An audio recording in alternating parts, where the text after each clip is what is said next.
The Corporation is a 2003 documentary by Joel Bakan about corporate companies achieving legal standing, which grants them the same rights as human people.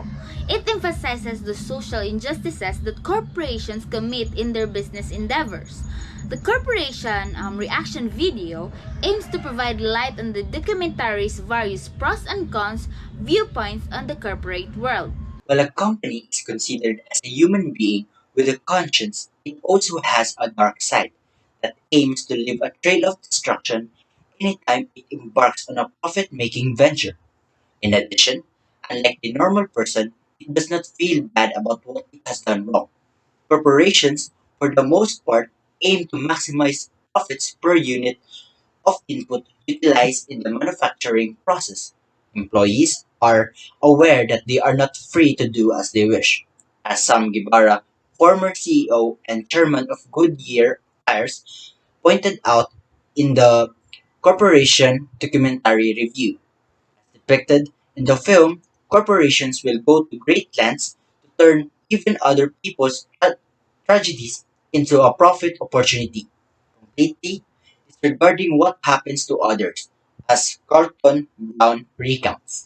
Corporations must engage in perception management and public relations, as what the documentary pointed out. We believe that because corporations must retain public trust and positive brand image to generate sales and profit, they must do at least some things to demonstrate social responsibility and environmental sustainability if the public is aware of the implications of their actions. We believe that this would have to go beyond lip service to social responsibility, and while corporations would continue to harm people for profit, they would also have to do some good for public relations, especially if there are whistleblowers and organizations out there to keep the public informed.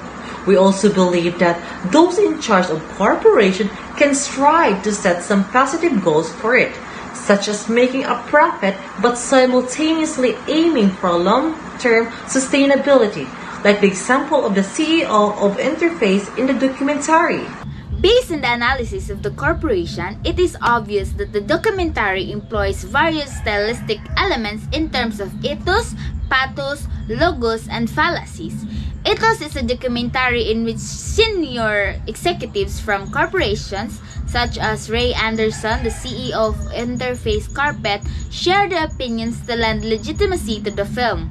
Pathos appears to be proved when people who have spoken up for the truth, such as Kin Saro-Wiwa, Jen Akre, and Steve Wilson, suffer grave consequences as evidenced by the documentary. According to Sir Mark Moody Stewart, the former chairman of Royal Dutch Shell, viewers are brought through a logical study of logos to acquire a notion of how businesses might create social vices. As Initiative Vice President Lucy Hughes explains, the assumption is that corporations believe they can control human beings into giving them their products, whether good or harmful. We understand that shareholders are only concerned with monetary value and profit, but we believe that having a great image and accomplishing sustainability goals are linked to profit if the consumer base chooses to buy products and services from socially responsible businesses.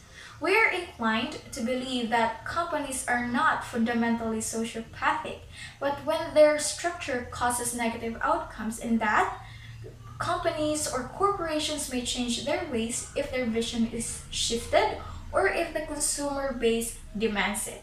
The documentary raises ethical concerns. However, it overemphasizes the concept of public resource governance while omitting to address the social economic injustice perpetrated by these governments under the guise of managing public resources.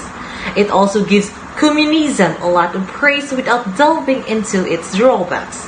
In addition, the full film fails to collect data or facts about this corporation, instead offering a subjective viewpoint on the subject.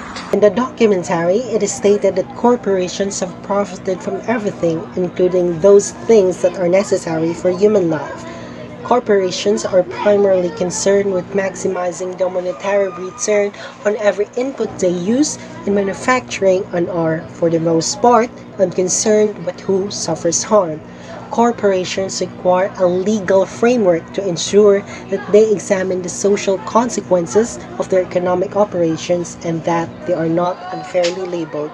Nowadays, it is a legal obligation that a set amount of companies' revenues be donated to society as part of corporate social responsibility.